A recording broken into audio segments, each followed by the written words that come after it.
പ്രിയപ്പെട്ട എൻ്റെ സമ്മതിദായകരെ, കഴിഞ്ഞ ഇലക്ഷന് ഞാൻ മത്സരിച്ചപ്പോൾ അത് വേണ്ട, അമ്മമാരെ, പെങ്ങന്മാരെ, വൃദ്ധജനങ്ങളെ, കുഞ്ഞുങ്ങളെ, യുവാക്കളെ,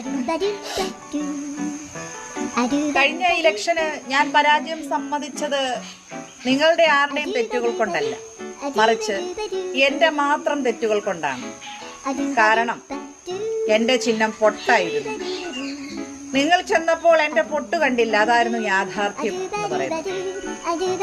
അപ്പോൾ ഈ വർഷം എന്നെ വമ്പിച്ച ഭൂരിപക്ഷത്തോടു കൂടി വിജയിപ്പിക്കണം എന്ന് ഞാൻ അഭ്യർത്ഥിക്കുകയാണ്.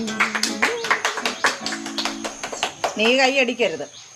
കഴിഞ്ഞ വർഷം അലോൺസ്മെന്റ് ചെയ്തപ്പോൾ ഈ പരനാറി പറഞ്ഞു വൻ പിച്ച ഭൂരിപക്ഷത്തിൽ വിജയിപ്പിക്കണമെന്ന്.